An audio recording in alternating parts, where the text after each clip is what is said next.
അനാശാസ്യം നടത്തിയതിന് മേലെടുത്ത ധനഞ്ജനെയും ചെമ്പ്രശ്ശേരിയിലെ വാസുദേവന്റെ മൂത്ത മോളെയും കൂടി പോലീസ് പിടിച്ചത്രേ. ശിവ ശിവ, ആര്? മാഷിന്റെ മൂത്ത് കിട്ടിയോ? അതിൻ്റെ ഇളയതുമായിട്ട് ഈ ചെക്കൻ്റെ കല്യാണം നിശ്ചയിച്ചു വെച്ചിരിക്കുകയല്ലേ. അവർക്കൊക്കെ എന്തു ആവാലോ, നാട്ടുപ്രമാണിമാരല്ലേ. ഇനിയിപ്പോൾ രണ്ടിനെയും കൂടി കെട്ടിയാലും പോറ്റാനുണ്ടല്ലോ വകയുണ്ടല്ലോ മേലടത്ത്. കൂട്ടം കൂടി നിന്നവരിൽ മുറുമുറുപ്പുയർന്നപ്പോൾ കവലയിൽ ബസ്സിൽ വന്നിറങ്ങി കുനിഞ്ഞ മുഖത്തോടെ നിൽക്കുകയായിരുന്നു അവൾ. പലരും തന്നെ ചൂഴ്ന്നു നോക്കുന്നതും അടക്കം പറയുന്നതും വഷളച്ചുവയോട് നോക്കുന്നതും കണ്ട് അവൾ ഭയത്തോടെ നോക്കി. ആഹാ, ഇത് എപ്പോൾ ഇറങ്ങി സ്റ്റേഷനിൽ നിന്ന്? എന്താ കൊച്ചേ, മേടത്തെ ചെക്കൻ മാത്രമല്ല ഞങ്ങളെയും കൂടെ പരിഗണിക്കും കേട്ടോ, ഒരുത്തൻ വഷളതയോടെ പറഞ്ഞപ്പോൾ അവൾ കണ്ണു നിറച്ച് ചുണ്ടുകൾ വിതുമ്പി അവിടുന്ന് ഓടിപ്പോയിരുന്നു. പണ്ട് ഞാനൊരു ഇഷ്ടം പറഞ്ഞു പോയപ്പോൾ ചെരുപ്പ് കൊണ്ട് മുഖത്തടിച്ചവളാ. ഇപ്പൊ കണ്ടില്ലേ, അനീതിയുടെ ഭർത്താവാകാൻ പോയതിൻ്റെ കൂടെ കിടക്കാൻ പോയിട്ട് വന്നിരിക്കുന്നു. പറഞ്ഞു തീർന്നതും നെഞ്ചിലാരോ ആഞ്ഞു ചവിട്ടി വീഴ്ത്തിയിരുന്നു അവനെ. അവൻ വേദന കൊണ്ട് ഭയത്തോടെ അവനെ നോക്കി. അവൾ ആരുടെയൊക്കെ കൂടെ കിടന്നെന്ന് അറിയണോടാ നിനക്ക്? നായെ, അറിയിച്ചു തരാം ഞാൻ. ധനഞ്ജയ, എന്നെ ഒന്നും ചെയ്യരുത്. കൈകൂപ്പി പറയുന്നതിൻ്റെ ഷർട്ടിൽ തൂക്കിയെടുത്ത് മുഷ്ടി ചുരുട്ടി അവൻ്റെ മൂക്കിനിടിച്ചിരുന്നു അവൻ. ഇനി മേലാൽ ഒരുത്തൻ്റെയോ വാക്കോ നോട്ടമോ അവൾക്ക് നേരെ ഉണ്ടായാൽ മരിഞ്ഞു കളയും ഞാൻ. ഒരു പാഴ്വസ്തുവിനെ പോലെ അവനെ വലിച്ചെറിഞ്ഞുകൊണ്ട് അവൻ മുന്നോട്ട് നടന്നു. ചുറ്റും കൂടി നിൽക്കുന്നവരെ ഒന്ന് തറപ്പിച്ചു നോക്കാനും മറന്നില്ല. വേച്ച് വേച്ച് ജീവനില്ലാത്തവളെ പോലെ നടക്കുന്ന അവളുടെ അരികിലെത്തിയിരുന്നു അവൻ. ധനേട്ടാ, വേണ്ട, പൊയ്ക്കോ. ഇനിയൊന്നും കാണാനും കേൾക്കാനുമുള്ള ത്രാണിയില്ല എനിക്ക്, അവൾ കൈകൂപ്പിക്കൊണ്ട് പറഞ്ഞപ്പോൾ അവൻ മുണ്ടുമടക്കി കുത്തി അവളെ രൂക്ഷമായി നോക്കി. ഈ പ്രശ്നത്തിൽ നീ മാത്രമല്ല, ഞാനും പെട്ടതാ. അങ്ങനെ ഒറ്റയ്ക്കല്ല അനുഭവിക്കേണ്ട. എല്ലാവരും മേലിടത്തുണ്ട്. ചെമ്പ്രശ്ശേരിയിലുള്ളവരെല്ലാം അവിടെ എത്തിയിട്ടുണ്ട്. കൂട്ടവിചാരണ നടക്കും. പക്ഷേ തെറ്റ് ചെയ്യാത്തിടത്തോളം ആരുടെയും മുന്നിൽ തല ഒളിച്ചു നിൽക്കണ്ട നമുക്ക്. വാ. അവളുടെ കയ്യിൽ പിടിച്ച് അവൻ ഒരു ഓട്ടോയ്ക്ക് കൈ കാണിച്ച് നിർത്തി. അവളുടെ ഹൃദയം 10 മടങ്ങായി മിടിച്ചു. എങ്ങനെ അവരുടെയൊക്കെ മുഖത്ത് നോക്കും? ചതി, കൊടും ചതി. ഇപ്പെടുത്തിയതല്ലേ ഞങ്ങളെ. അനുജിത്തി സ്വപ്നം കണ്ട് പ്രണയിച്ച് വാശി പിടിച്ചു നേടി അവളുടെ പുരുഷൻ, അയാളെ ചേച്ചിക്കൊപ്പം. അവൾ കണ്ണുകൾ മുറുക്കി അടച്ചിരുന്നു. എത്രയൊക്കെ ശക്തനാണെന്നോർത്താലും അവരെയൊക്കെ എങ്ങനെ അഭിമുഖീകരിക്കുമെന്നോർത്ത് അവനും ഭയം തോന്നി തുടങ്ങിയിരുന്നു. മേലെയടത്ത് എന്നെഴുതിയ ബോർഡ് കഴിഞ്ഞ് ആ വലിയ വീടിൻ്റെ മുറ്റത്ത് ഓട്ടോ വന്ന് നിൽക്കുമ്പോൾ കാലുകൾ ചങ്ങലക്കിട്ടതുപോലെയായിരുന്നു അവളുടേത്. എന്തും വരട്ടെ എന്ന ഭാവത്തിൽ അവൻ പുറത്തിറങ്ങി. ഓട്ടോക്കാരൻ അവരെ നോക്കി വല്ലാത്തൊരു ചിരി ചിരിച്ചു. അകത്തുനിന്നും ആദ്യം അച്ഛനിറങ്ങി വന്നപ്പോൾ അവളുടെ കണ്ണുകൾ പിടച്ചു. കയ്യിലെ ഹാൻഡ് ബാഗിൽ മുറുക്കി പിടിച്ച് അവൾ അദ്ദേഹത്തെ നോക്കി. ആ മുഖത്തേക്ക് നോക്കാൻ പോലും അവൾ അശക്തിയായിരുന്നു. ദേഹം കുഴയുന്നത് പോലെ തോന്നി അവൾക്ക്. ഒന്ന് ഇറങ്ങു വച്ചേ, എനിക്ക് വേറെ ഓട്ടോ ഉള്ളതാ, ഓട്ടോക്കാരൻ ദേഷ്യത്തോടെ പറഞ്ഞപ്പോൾ അവൾ വിറയ്ക്കുന്ന ദേഹത്തോടെ എഴുന്നേറ്റ് ഇറങ്ങി നിന്നു. വിചാരണയ്ക്കുള്ള ആൾക്കാർ കൂടി വരുന്നത് കണ്ട് അവൾ ആലില പോലെ വിറച്ചു. അവൻ എല്ലാവരെയും നോക്കുന്നുണ്ട്. അകത്തുനിന്നൊരു ഒരുവൾ കാറ്റുപോലെ പുറത്തേക്ക് വന്നിരുന്നു. അവൻ വേദനയോടെ അവളെ നോക്കി. കരഞ്ഞ് തളർന്നു പോയിട്ടുണ്ടവൾ. മുഖമാങ്ങ് വീങ്ങി ഒറ്റ ദിവസം കൊണ്ട് പകുതിയായതുപോലെ. എങ്ങോട്ടാടി പിഴച്ചവളെ നീ കയറി വരുന്നത്? അതൊരു അലർച്ചയായിരുന്നു. അവൾ ഞെട്ടിത്തെരിച്ച് നിന്നുപോയി. അമ്മയാണ്. ആ മുഖമെല്ലാം വീങ്ങിയിരിപ്പുണ്ട്. ദേഷ്യവും വെറുപ്പും കലർന്ന മുഖഭാവം. അനിയത്തിയുടെ ജീവിതം തന്നെ വേണമായതോടി നിനക്ക്? സ്വന്തം കൂടപ്പറപ്പിൻ്റെ കഴുത്തിൽ താലികെട്ടതിനെ തന്നെ വലവീശി പിടിക്കണമായിരുന്നോ? അമ്മായി അറപ്പോടെ അവളെ നോക്കി ചോദിച്ചു. അവൾ നിറഞ്ഞൊഴുകുന്ന മിഴികളോടെ അനിയത്തിയെ നോക്കി. അവൾ ധനഞ്ജയനെ നോക്കി പാതി ജീവനോടെ നിൽക്കുകയായിരുന്നു. കരണശക്തിയായി എന്തോ വന്ന് പതിച്ചതുപോലെ തോന്നി അവൾക്ക്. നിലത്തേക്ക് വീണുപോയവളെ ധനഞ്ജയൻ ഓടിപ്പോയി താങ്ങി നിർത്തി. അത് കണ്ട് എല്ലാവരും അവജ്ഞയോടെ അവരെ നോക്കി. ആര്യൻ, നിനക്ക് ഇവളുടെ ദേഹത്ത് കൈവെക്കാൻ എന്തവകാശമാണുള്ളത്? ധനഞ്ജയൻ ദേഷ്യത്തോടെ ചോദിച്ചപ്പോൾ ആര്യൻ പുച്ഛത്തോടെ ചിരിച്ചു. അപ്പോൾ ഒരു ദിവസം കൂടെ കിടന്ന അവകാശം കിട്ടുമോ? അതാണോ എന്നോട് ചോദ്യം ചെയ്യാൻ നിനക്ക് അവകാശം കിട്ടിയത്? സൂക്ഷിച്ച് സംസാരിക്കണം. ഞങ്ങൾ രണ്ടുപേരും ഒരു തെറ്റും ചെയ്തിട്ടില്ല. ആരുടെയോ ചതിയിൽപ്പെട്ടു പോയതാണ്. ആരെങ്കിലും ഞങ്ങളിത് വിശ്വസിക്ക്, അവൻ വേദനയോടെ പറഞ്ഞുപോയി. ഇനി എന്താ വിശ്വസിക്കേണ്ടത്? ഇൻ്റർവ്യൂ എന്നും പറഞ്ഞ് ഇറങ്ങിപ്പോയവൾ നിനക്കൊപ്പം എങ്ങനെ ആ ലോഡ്ജിലെത്തി? നിങ്ങൾ തമ്മിൽ ബന്ധമുണ്ടായിരുന്നെങ്കിൽ എന്തിനാ ഇവളുടെ ജീവിതം കൂടി നശിപ്പിക്കാൻ നോക്കിയത്? നടത്തി തരുമായിരുന്നില്ലേ ഞങ്ങൾ? ധനൻ്റെ അച്ഛൻ കോപത്തോടെ ചോദിച്ചു. എഴുന്നേറ്റ് വാടി പിഴച്ചവളെ, നിനക്ക് ഞാൻ തൊട്ടാൽ മാത്രമേ പൊള്ളൂ അല്ലേ? സഹോദര സ്ഥാനത്ത് വരേണ്ടവനെ കൂടെ കടത്താൻ കുഴപ്പമില്ല അലോരി. ആര്യൻ അവളുടെ മുടിക്കൊത്തിന് പിടിച്ചു വലിച്ചുകൊണ്ട് തള്ളിയപ്പോൾ അവൾ അച്ഛൻ്റെ കാൽക്കൽ വന്ന് വീണു. വീഴ്ചയുടെ ആഘാതത്തിൽ നെറ്റി പടിയിലിടിച്ച് മുറിയുകയും ചെയ്തു. അവളിൽ നിന്നൊരു ആർത്തനാദം പുറത്തേക്ക് വന്നു. അവൾ പൊട്ടിക്കരഞ്ഞുകൊണ്ട് അച്ഛനെ നോക്കി. അച്ഛ, ഞാൻ ഒരു തെറ്റും ചെയ്തിട്ടില്ല. അച്ഛൻ്റെ മോള് പിഴച്ചവളല്ല. അച്ഛൻ്റെ കാലിൽ വീണവൾ പൊട്ടിക്കരഞ്ഞപ്പോൾ അവളെ കുടഞ്ഞെറിഞ്ഞുകൊണ്ട് അയാൾ പിന്നിലേക്ക് നീങ്ങി നിന്നു. അവൾ പകപ്പോടെ അച്ഛനെ നോക്കി. മോളെ ദേവി, ചേച്ചി ഒരു തെറ്റും ചെയ്തിട്ടില്ല, വിശ്വസിക്കും മോളെ. അനിയത്തിയുടെ കവളിൽ കൈവച്ചുകൊണ്ട് അവൾ പറഞ്ഞപ്പോൾ അനിയത്തി അവളെ കുടഞ്ഞെറിഞ്ഞ് കത്തിയെരിയുന്ന കണ്ണുകളോടെ അവളെ നോക്കി. തൊട്ടു പോകരുതെന്നെ. നിങ്ങൾ തൊട്ട് എന്നെ അശുദ്ധമാക്കരുത്. നിങ്ങൾ എൻ്റെ ചേച്ചിയല്ല. എൻ്റെ ജീവിതം തകർക്കാൻ വന്ന യക്ഷിയാണ്. ഒരു വാക്കെന്നോട് പറഞ്ഞിരുന്നെങ്കിൽ ധനേട്ടനോടുള്ള എൻ്റെ ഇഷ്ടം വേണ്ടെന്ന് വെക്കുമായിരുന്നു ഞാൻ. പക്ഷേ ഇത് എങ്ങനെ തോന്നി നിങ്ങൾക്ക് എന്നോട് ഈ വഞ്ചന കാണിക്കാൻ? അപ്പോൾ ഇതായിരുന്നല്ലേ ആര്യൻ ചേട്ടനോട് നിങ്ങൾക്കുള്ള വെറുപ്പിൻ്റെ കാരണം? പലവട്ടം എന്നോട് പറഞ്ഞിട്ടുണ്ടല്ലോ ആര്യൻ ചേട്ടൻ്റെ നോട്ടവും പെരുമാറ്റവും ശരിയില്ലെന്ന്. പക്ഷെ നിങ്ങളിപ്പോൾ എന്താ കാണിച്ചത്? മരിച്ചു. ഇന്നത്തോടെ എൻ്റെ ചേച്ചി എൻ്റെ മനസ്സിൽ മരിച്ചുപോയി. എടുത്തോണ്ട് പോയിക്കോ. നിങ്ങൾ ആഗ്രഹിച്ച മുതൽ കൂടെ കിടന്നിട്ടായാലും കിട്ടിയല്ലോ, കൊണ്ടുപോയിക്കോ. അനിയത്തിയുടെ വാക്കുകൾ ചാട്ടുള്ളി പോലെ അവളുടെ കാതുകളിൽ തറച്ചു. ഇമകൾ അടയ്ക്കാൻ പോലും മറന്ന് അവൾ തൻ്റെ കുഞ്ഞനിയത്തിയെ നോക്കി. സർവവും തകർന്നവളെ പോലെ അവൾ ഓരോരുത്തരെയായി നോക്കി. എല്ലാ കണ്ണുകളിലും അറപ്പും വെറുപ്പും മാത്രം. കണ്ണുകൾ അമർത്തി തുടച്ച് അവൾ തിരിഞ്ഞു നടന്നു. അപ്പോഴും നെറ്റിയിൽ മുറിവിൽ നിന്ന് ചോര വലിക്കുന്നുണ്ടായിരുന്നു. നിക്ക്, ഇനി എങ്ങോട്ടാ നിന്റെ പോക്ക്? അതുവരെ നിശബ്ദനായി നിന്ന അച്ഛൻ അവളോട് ചോദിച്ചു.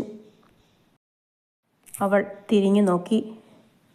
ഇനി ചെമ്പ്രശ്ശേരിയിലേക്ക് നീ കാലുകുത്തരുത്. അപമാനം ഉണ്ടാക്കി വെച്ച മകൾ ആ വീട്ടിലും കാണാൻ പാടില്ല. പോയിക്കോ, എവിടെയാണെന്ന് വെച്ചാ. അവൾ അവിശ്വാസത്തോടെ അച്ഛനെ നോക്കി. കല്ലുപോലെ ഇരുന്നു ആ മുഖം. കുട്ടികൾക്ക് 4 അക്ഷരം പറഞ്ഞു കൊടുത്ത് നേർവഴിക്ക് നടത്തുന്ന ഒരു അധ്യാപകനാണ് ഞാൻ. ആ എൻ്റെ മകൾ കാരണം തലകുനിച്ച് നടക്കാൻ എനിക്ക് പറ്റില്ല. ഇന്നു മുതൽ ഗൗരി കൃഷ്ണൻ എന്നൊരു മകൾ എനിക്കില്ല. സാധനങ്ങളെല്ലാം എടുത്ത് ചായപ്പിൽ വെച്ചിട്ടുണ്ട്. എടുത്തുകൊണ്ട് എങ്ങോട്ടാണെന്ന് വെച്ചാൽ പോയിക്കോ. അവൾ സാരി തുമ്പുകൊണ്ട് വാ പൊത്തിപ്പിടിച്ച് കരഞ്ഞുപോയി. മാഷമ്മാവ, എന്തിനാണ് അവളോട് ഇത്രയും ക്രൂരത? അവളൊരു തെറ്റും ചെയ്തിട്ടില്ല. ദേവി, നിനക്കെന്നെ വിശ്വാസമില്ലേ? ഞാൻ തെറ്റ് ചെയ്തതെന്ന് നീ വിശ്വസിക്കുന്നുണ്ടോ? ഒരു വാക്ക്, ഒരൊറ്റ വാക്ക്, അതുമാത്രം നീ പറഞ്ഞാൽ മതി. നീ എന്നെ പ്രണയിച്ചത് ആത്മാർത്ഥമായിട്ടാണെങ്കിൽ നീ എന്നെ വിശ്വസിക്കും. പറയ, നിനക്ക് വിശ്വാസമാണോ? അവൻ പ്രതീക്ഷയോടെ അവളുടെ മുഖത്തേക്ക് നോക്കി. ഇല്ല, നിങ്ങളെ എനിക്ക് വിശ്വാസമില്ല. അല്ലെങ്കിലും എനിക്ക് നിങ്ങളോടായിരുന്നില്ലേ പ്രണയം? നിങ്ങൾക്ക് എന്നോടായിരുന്നില്ലല്ലോ. പലവട്ടം നിങ്ങൾ ചേച്ചിയുമായി എന്നെ താരതമ്യം ചെയ്യുമായിരുന്നില്ലേ? കൃഷ്ണ അങ്ങനെയാണ്, കൃഷ്ണ ഇങ്ങനെയാണെന്നൊക്കെ. എല്ലാവരും ഗൗരി എന്ന് വിളിച്ചപ്പോൾ നിങ്ങൾക്ക് മാത്രമുള്ള കൃഷ്ണ. ഞാനത് പൊട്ടിയാണെന്ന് കരുതിയോ? നിർത്തടി പുല്ലേ. പറഞ്ഞു നീ എങ്ങോട്ടാണ് കയറിപ്പോകുന്നത്? ഇന്നലെ വരെ ചേച്ചി, ഇപ്പോൾ അവൾ നിന്റെ കഴിഞ്ഞാട്ടക്കാരി. നന്നായി ഞാൻ നിന്റെ കഴുത്തിൽ താലി കെട്ടാത്തത്. അങ്ങനെയായിരുന്നെങ്കിൽ നിന്റെ ദുഷിച്ച മനസ്സ് എനിക്ക് കാണാൻ പറ്റില്ലായിരുന്നു. സ്വർണം പ്രണയത്തിൽ പോലും വിശ്വാസമില്ലാത്ത നിന്നെ എനിക്കിനി വേണ്ടടി. ദേവി ഒന്ന് ഉലഞ്ഞുപോയി. എങ്കിലും വിട്ടുകൊടുക്കാൻ ഭാവമില്ലാതെ അവൾ അവനെ നോക്കി. എനിക്കിനി തന്നെയും വേണ്ട. അങ്ങനെ വല്ലവളുടെ എച്ചിൽ തിന്നേണ്ട ഗതി കൊടുന്നും എനിക്കില്ല. പറഞ്ഞു തീർന്നതും ധനന്റെ കൈകൾ അവളുടെ കരണത്ത് പതിഞ്ഞിരുന്നു. എല്ലാവരും പകപ്പോടെ അവരെ നോക്കി. ആരിനറിയാതെ കവിളിൽ കൈവച്ച് നിന്നുപോയി. ഇന്നു മുതൽ, ഈ നിമിഷം മുതൽ ധനഞ്ജയനെ ഏറ്റവും കൂടുതൽ വെറുക്കുന്നത് നിന്നെയായിരിക്കുമടി. ഇനി എനിക്ക് വേണ്ടടി നിന്നെ. പുഴുത്ത പട്ടയുടെ വില പോലും നിനക്ക് ഞാൻ തരില്ല. മുറ്റത്ത് അവൻ കാക്കച്ചു തൂപ്പിയപ്പോൾ ദേവി കണ്ണുകൾ ഇറുക്കി അടച്ചു നിന്നുപോയി. ജീവൻ നഷ്ടപ്പെട്ടവളെ പോലെ വേച്ച് ഇറങ്ങിപ്പോകുന്നവളുടെ കയ്യിൽ പിടിച്ചു നിർത്തി ആര്യൻ. അമ്മാവാ, ഇവൻ്റെ കൂടെ ഒരു ദിവസം കടന്നെന്ന് കരുതി എനിക്കവളെ വേണ്ടാതാവില്ല. എനിക്ക് വേണം. ഗൗരി പകപ്പോടെ അവനെ നോക്കി. അമ്മായി ചവിട്ടിക്കുലുക്കി ഇറങ്ങി വന്ന് അവൻ്റെ കയ്യിൽ നിന്നും അവളെ അടർത്തി മാറ്റി പിടിച്ചു തള്ളിയിരുന്നു. പഴന്തുണിക്കെട്ട് പോലെ അവൾ നിലത്തേക്ക് വീണു. കൈമുട്ടിടിച്ച് തൊലി പോയിരുന്നു. പക്ഷെ വേദനയൊന്നും അവൾ അറിഞ്ഞിരുന്നില്ല.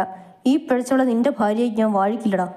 രാഘവേട്ട, നിങ്ങളുടെ മൂത്ത മകളെ ഇവന് വേണ്ടിയും ദേവിയെ ധനു വേണ്ടിയും അല്ലേ പറഞ്ഞു വെച്ചത്? പക്ഷെ ഇപ്പോൾ ഈ നാണക്കെട്ടിൽ ഉൾപ്പെട്ടത് എൻ്റെ മുൻകൂടിയാ.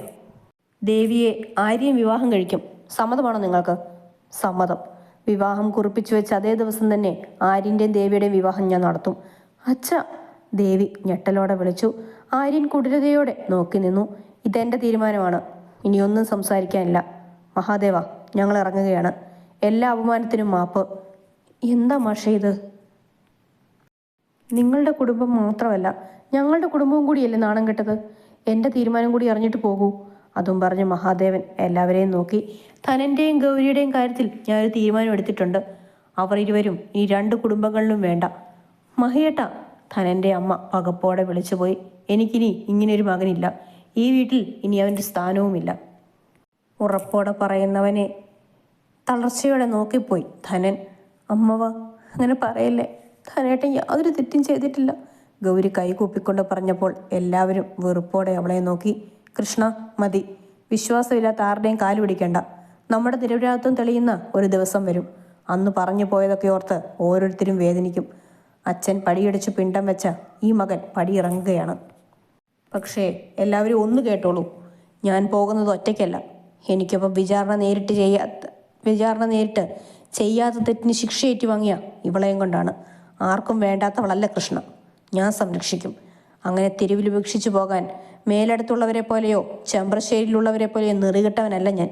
അവൻ അത്രയും പറഞ്ഞ് ഗൗരിയുടെ കയ്യിൽ പിടിച്ചു വലിച്ച് എഴുന്നേൽപ്പിച്ചു.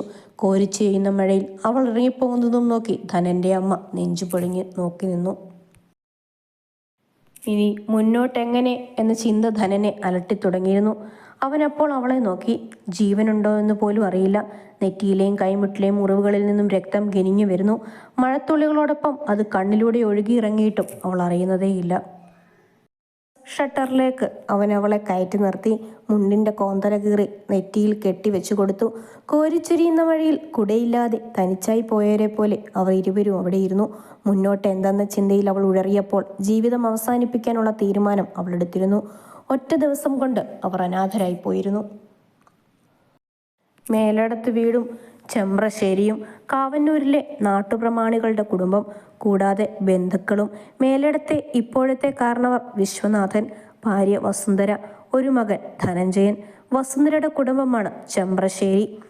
രാഘവൻ മാഷ്, ഭാര്യ കാർത്തിക, 2 പെൺമക്കൾ. മൂത്തവൾ ഗൗരി കൃഷ്ണ BEd കഴിഞ്ഞ് ടീച്ചറാകാനുള്ള ഒരുക്കത്തിലായിരുന്നു. ഇളയവൾ ദേവി കൃഷ്ണ എന്ന ദേവു PGക്ക് പഠിക്കുന്നു. ധനഞ്ജയൻ MBA കഴിഞ്ഞ് അവരുടെ തന്നെ മില്ലിൻ്റെയും ടൗണിലെ ഫിനാൻസിൻ്റെയും ഒക്കെ ചുമതലകൾ നോക്കുന്നു. കാർത്തികയുടെ സഹോദരൻ മാധവൻ്റെ മകനാണ് ആര്യൻ, ഗൗരിയുടെയും ദേവിയുടെയും മുറച്ചെറുക്കൻ. ചെറുപ്പത്തിൽ തുടങ്ങിയാണ് ദേവിക്ക് ധനഞ്ജയനോടുള്ള പ്രണയം. 6 മാസങ്ങൾക്ക് മുൻപാണ് ധനഞ്ജയനെ കൊണ്ട് വിവാഹത്തിനുള്ള സമ്മതം വീട്ടുകാർ വാങ്ങിച്ചെടുത്തത്. അതിനുശേഷം മനസ്സുകൊണ്ട് അവൻ ആ വിവാഹത്തിനെ അംഗീകരിച്ചു തുടങ്ങിയിരുന്നു. മൂത്തവൾ നിൽക്കെ ഇളയവളുടെ വിവാഹം നടത്തുന്നത് തെറ്റാണെന്ന് പറഞ്ഞ് രാഘവൻ ഗൗരിയുടെ സമ്മതം പോലും ചോദിക്കാതെ ആര്യനുമായി അവളുടെ വിവാഹം ഉറപ്പിച്ചു. ഇനി പണ്ടേ ഗൗരിക്ക് ഇഷ്ടമല്ല. അവൻ്റെ ഭക്ഷണം, നോട്ടവും പിടുത്തവും അവൾക്കൊട്ടും ഇഷ്ടമല്ല.